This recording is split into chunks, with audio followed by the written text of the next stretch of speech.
자, 오늘 말씀은 예레미야 14장 13절서부터 22절까지 말씀입니다.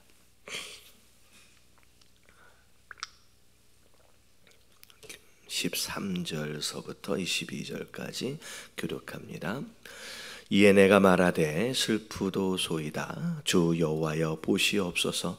선지자들이 그들에게 이르기를 너희가 칼을 보지 아니하겠고 기근은 너희에게 이르지 아니할 것이라. 내가 이곳에서 너희에게 확실한 평강을 주리라 하나이다.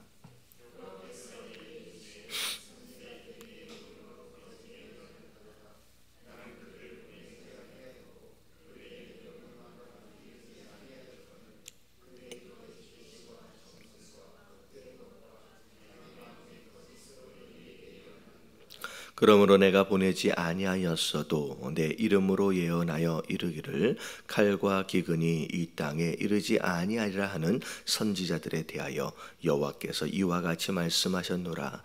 그 선지자들은 칼과 기근에 멸망할 것이요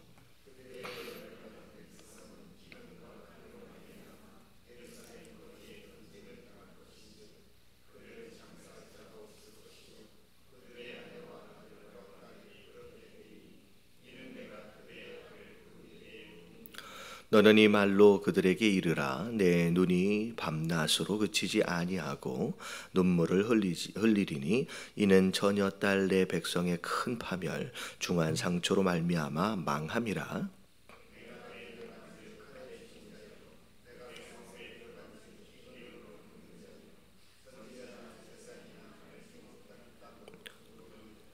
주께서 유다를 온전히 버리시나이까? 주의 심령이 시온을 싫어하시나이까? 어찌하여 우리를 치시고 치료하지 아니하시니까? 우리가 평강을 바라도 볼 좋은 것이 없고 치료받기를 기다리나 두려움만 보나이다.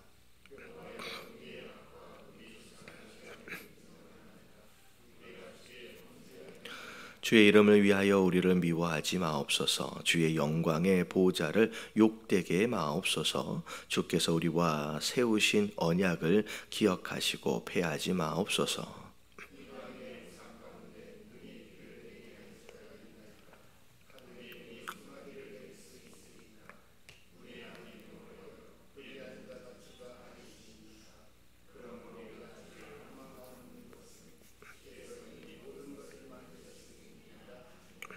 아멘. 자, 이스라엘 백성들에게 하나님께서 기근으로 또 심판하시겠다고 이제 경고의 메시지가 있었습니다.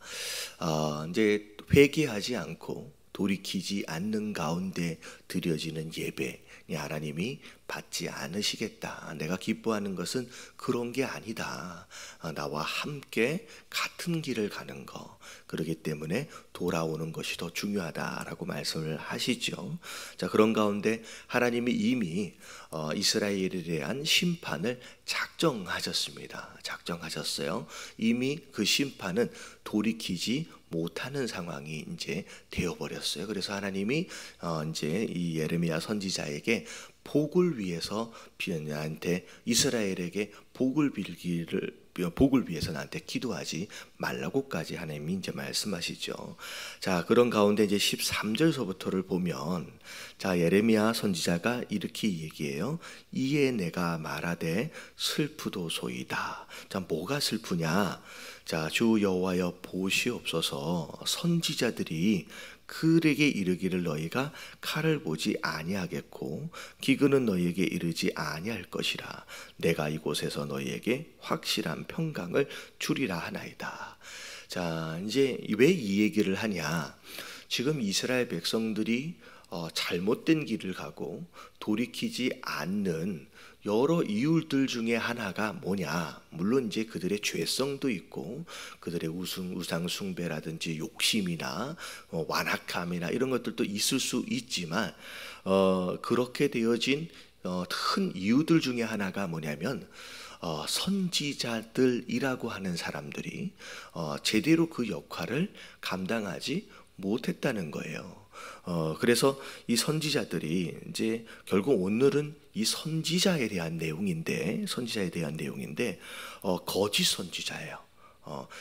이제 이들이 이스라엘 백성들, 죄 가운데 빠져 있는 이스라엘 백성들을 향하여 계속 하는 얘기가 뭐냐면 칼을 보지 않을 거라는 거예요. 그리고 기근도 너희에게 이르지 아니할 거래요. 그러면서 뭐라고 얘기해요? 내가 이곳에서 너희에게 뭘 주겠다? 확실한 평강을 주겠다라는 거예요. 그러니까 어떻게 보면 선지자라고 하는 사람, 하나님의 말씀을 대언해야 할 자들이 자꾸 뭘 얘기하느냐? 장차 닥치게 될 이런 심판과 징계에 대한 메시지를 증거하기보다는 오히려 그들의 마음의 편안, 어떻게 보면 위로의 말씀, 어떻게 보면 격려, 심지어 괜찮아, 다 잘 될 거야, 다 잘 될 거야, 평강이 있을 거야, 편안해질 거야 라고 하는 엉뚱한 메시지를 계속 전달한다는 거죠. 사실 사람 입장에서 볼 때 자기가 지금 어떻게 살고 있는지와는 상관이 없이 경고의 메시지는 사실 불편합니다. 징계의 메시지는 마음이 이제 뭐라 그럴까요? 어려워요. 그러니까 그것에 대해서는 듣고 싶어 하는 사람들은 없지요.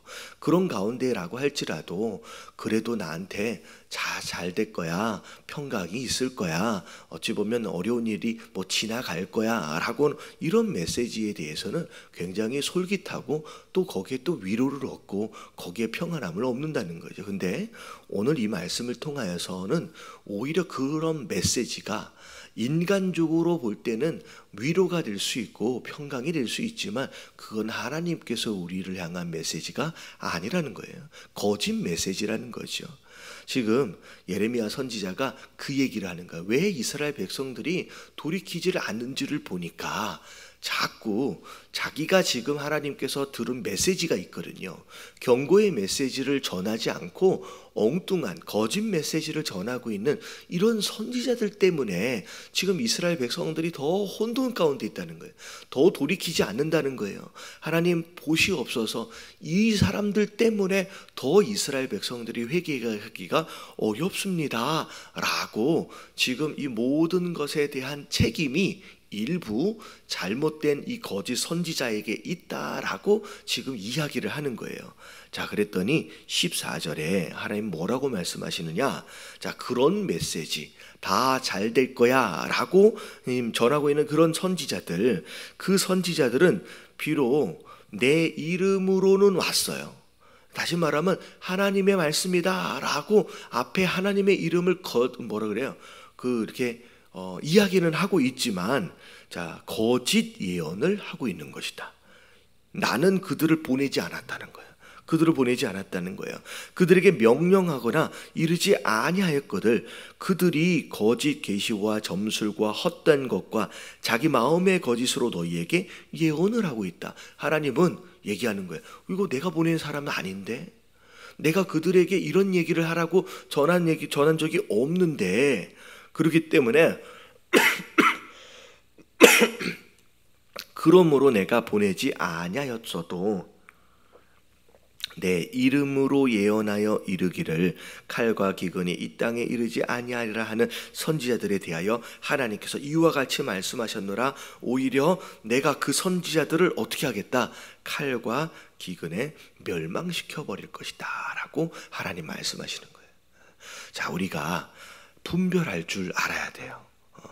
어떻게 보면 거짓 선지자인지 진짜 선지자인지를 구별할 수 있는 좋은 방법들 가운데 하나가 뭐냐면, 오늘 이야기하는 것처럼 누구의 이름으로 메시지를 증거하느냐라고 하는 것과는 상관이 없이 거짓 선지자도 누구의 이름을 얘기한대요? 하나님의 이름을 얘기할 거라는 거예요. 근데 그것과는 상관이 없이 그 안에 있는 메시지의 내용으로 우리가 분별할 줄 알아야 된다.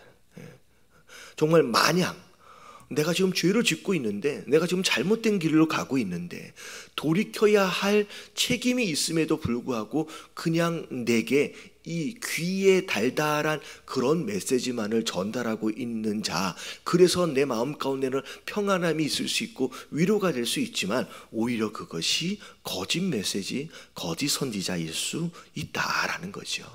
여러분, 이 메시지를 통하여서 여러분 선지자를 분별할 수 있는 저와 여러분들 되시길 주님의 이름으로 축원합니다. 근데 왜 이걸 분별해야 되느냐? 솔직히 이 이야기를 한 예레미야 마음 가운데는 그런 마음이 있어요. 그러니까 어떻게 보면 백성들은 어찌 보면 양 같아서 뭐가 옳은지 뭐가 그른지를 잘 분별하지 못한다는 거예요. 이 예레미야의 전제는. 그래서 자꾸 이상한 선지자들이 나타나서 하나님의 이름으로 이렇다 저렇다 얘기를 하면 양은 미련해서 따라가지 않겠습니까? 어찌 보면 이 모든 이 죄의 결과, 이 결과에 대한 책임이 전부는 아니더라도 일부는 누구에게 있다는 거예요? 거짓 선지자들에게 있다는 거예요. 그러니까 하나님, 이 거짓 선지자들 때문에 이 백성들이 돌이키지를 못하고 이렇게 됐으니까 어찌 보면 요만큼이라도 뭐 해달라는 거예요?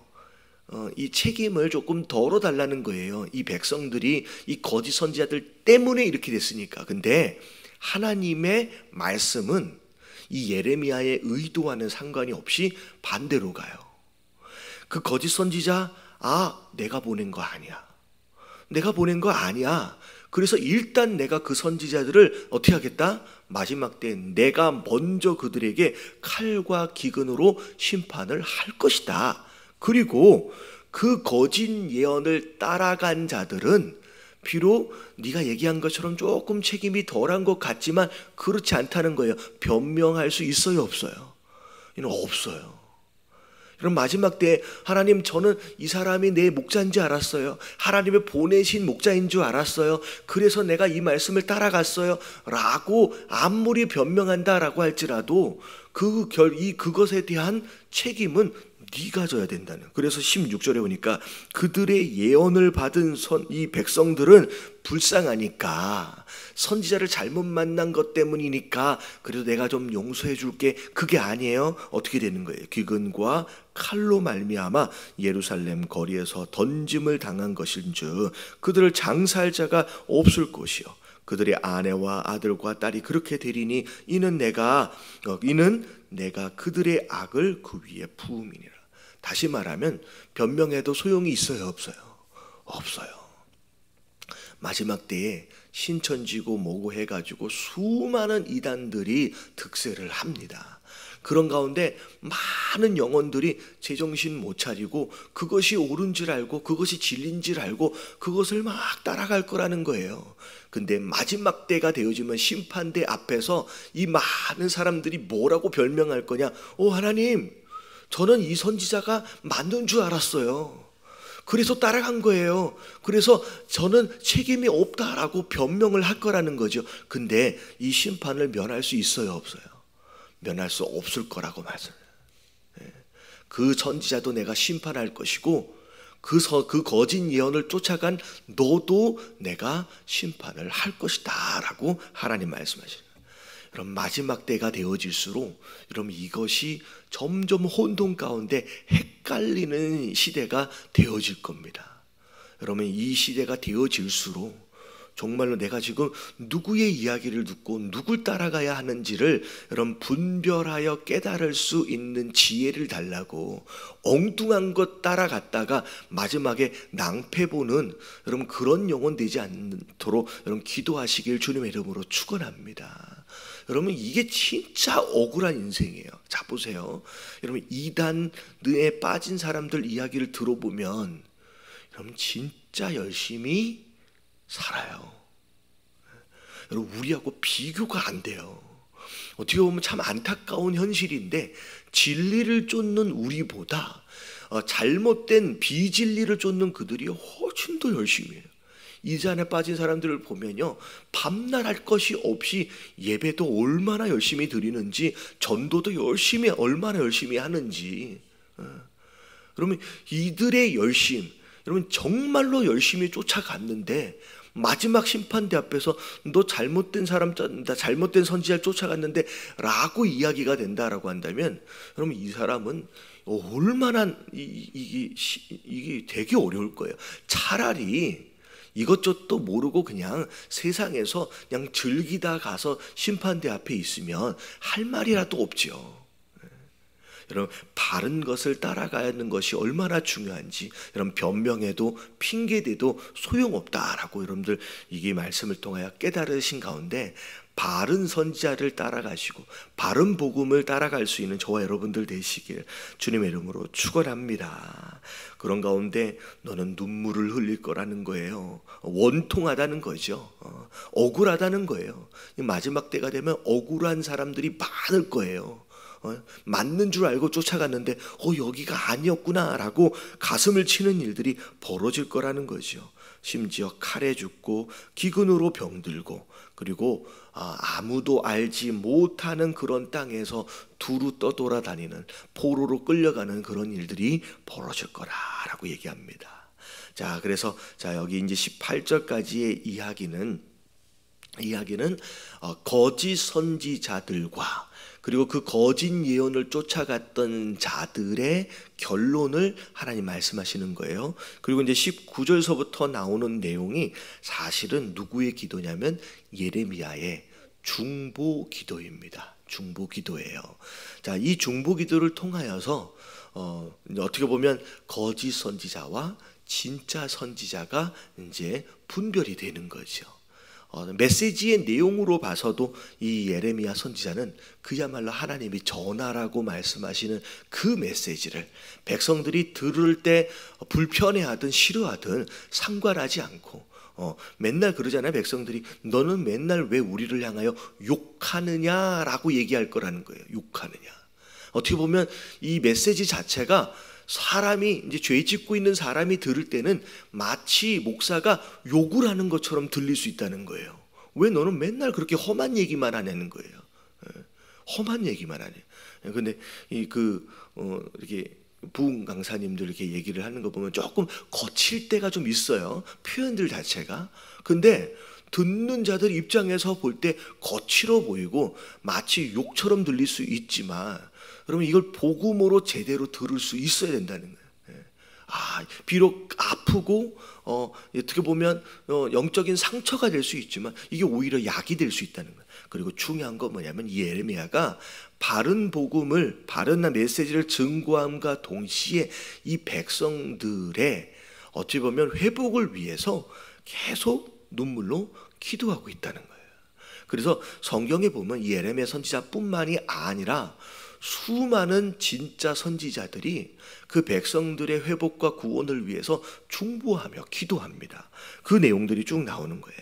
자, 19절에 보니까 주께서 유다를 온전히 버리시나이까 주의 심령이 시온을 싫어하시나이까 어찌하여 우리를 치시고 치료하지 아니하시나이까 우리의 평강을 바라도 좋은 것이 없고 치료받기를 기다리나 두려움만 보나이다. 여호와여 우리의 악과 우리 조상의 죄악을 인정하나이다. 지금 예레미야가 회개하는 거예요. 하나님 우리가 죄를 지었어요. 사실 예레미야가 지은 죄는 아니거든요. 근데 선지자로서 이 백성을 대표하는 자로서 대신 회개합니다. 심지어 당대에 지은 죄뿐만이 아니라 조상의 죄까지도 인정하면서 하나님 앞에 회개하며 나아가는 우리가 주께 범죄하였나이다 라고 대신 회개하며 나아가는 거 어찌 보면 이게 중보기도의 모습이에요. 중보기도자는요 비록 내가 직접 죄를 짓지 않았다라고 할지라도 죄를 지은 그들의 영혼을 구원하기 위하여 마치 자기가 죄를 지은 것처럼 대신 회개해 주는. 그래서 어찌 보면 그런 것 같아요. 죄 가운데 빠져 있는 자는 회개할 수 없어요. 이게 돌이킬 수 없으니까. 근데 누군가가 대신이라도 회개해 줄 수 있는 중보기도자가 너무 중요하게 필요하다는 거예요. 그래서 모세의 중보기도를 보고 아브라함의 중보기도를 보고 이 예레미야의 중보기도를 보면 당대에 죄를 짓고 있는 그들은요 깨닫지 못하기 때문에 이 기도가 못 나와요. 근데 대신 마치 죄를 지은 자인 것처럼 대신 회개하는 것으로 말미암아, 잘 보세요. 이 중보기도를 하나님이 들으세요, 듣지 않으세요? 들으십니다. 그래서 어찌 보면 모세의 중보기도로 인하여서 그 많은 이스라엘 백성들이 광야에서 죽음을 면한 거예요. 아브라함의 중보기도로 인하여서 롯이 그나마 생명을 건진 거예요. 사실 예레미야의 중보기도로 인하여서 비록 포로로 끌려가는 일들이 벌어지긴 했지만 어떻게 돼요? 다시 돌아올 수 있는 기회를 얻는 거예요. 그럼 이게 너무 중요한 게 뭐냐면, 우리 안에 누군가는요, 회개하지 못하고 멸망으로 가는 그들을 위해서 마치 내가 죄를 지은 것처럼으로 어떻게 보면 위에서 기도해 줄 수 있는 누군가가 필요하다라는 거죠. 여러분, 저를 비롯해서 여러분 이런 기도자가 되어지시길 주님의 이름으로 축원합니다. 여러분, 기도하는 자로서 이런 사람들이 있어요. 기도하지 않는다고. 남 기도하지 않는 것들에 대하여 여러분 불평하고 원망하지 마세요. 왜냐하면 죄 가운데 빠져 있는 자들은요, 기도할 힘이 없어요. 기도할 수 있는 마음이 없어요. 그렇기 때문에 누가 필요하는 거예요? 깨어있는 누군가의 소수가 이 자리를 채울 수 있어야 된다는 거예요. 그래야 결국은 돌아올 수 있는 기회들이 생기는 거예요. 이 예레미야 회개의 기도, 이 중보 기도를 통하여서 사실 나중에 보면 이제 하나님의 긍휼하심을 구합니다.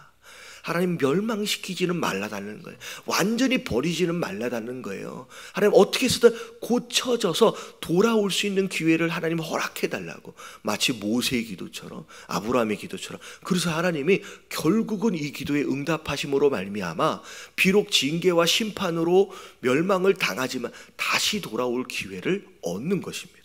자, 21절에 보니까 주의 이름을 위하여 우리를 미워하지 마옵소서. 왜냐하면 이스라엘 안에 누구의 이름이 있어요? 하나님이 있어요.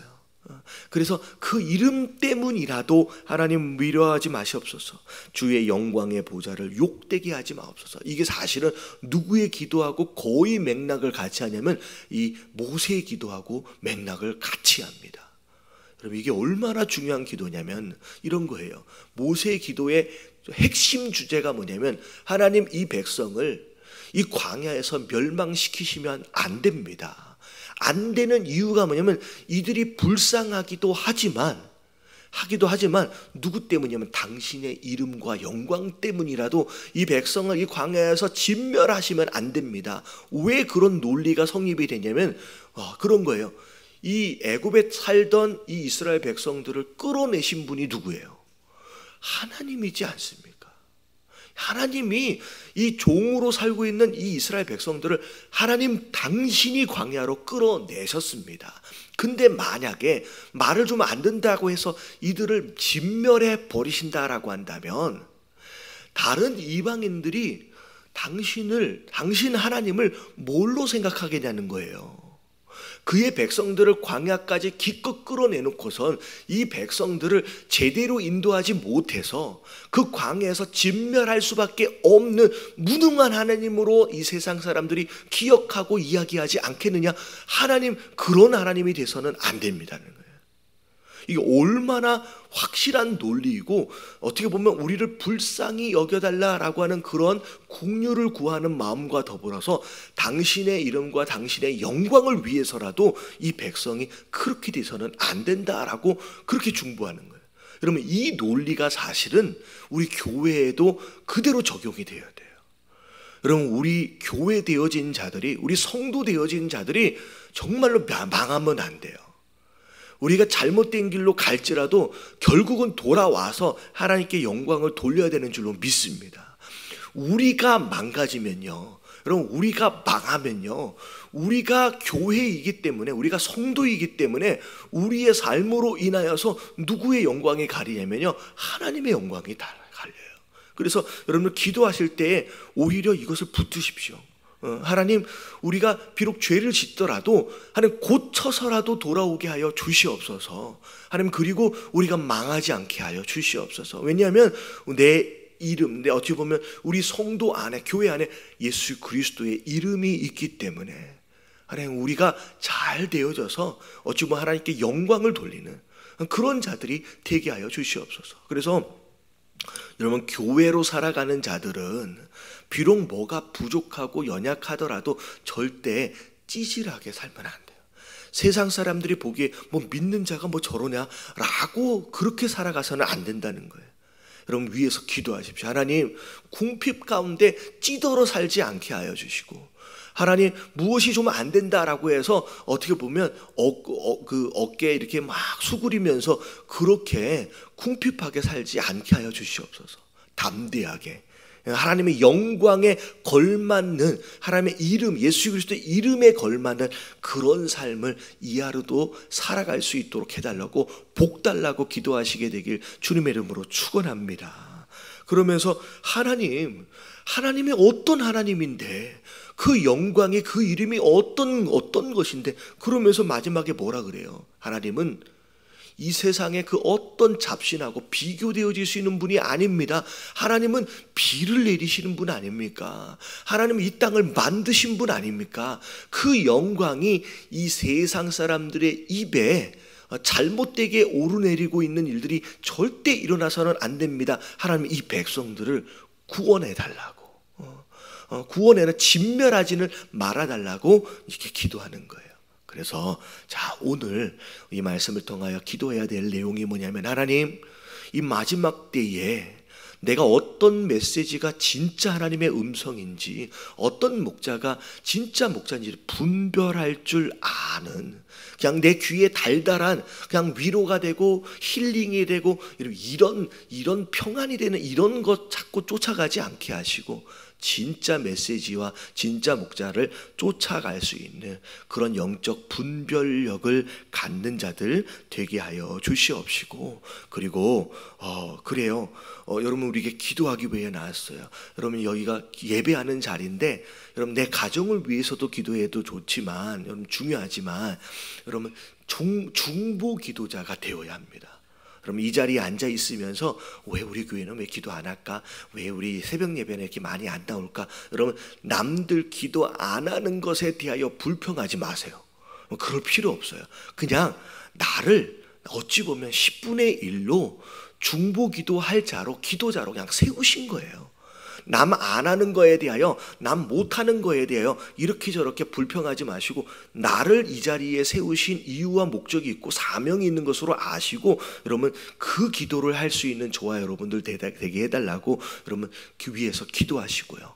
그리고 정말로 하나님의 영광을 위해서, 그 이름을 위해서 여러분 진짜 교회답게, 성도답게 살아가는 내가 되어지고 우리가 될 수 있도록 해달라고 여러분 이 아침에 기도하시기를 바랍니다. 자, 주님 한번 부르짖고 통성으로 기도합니다. 시작. 주님,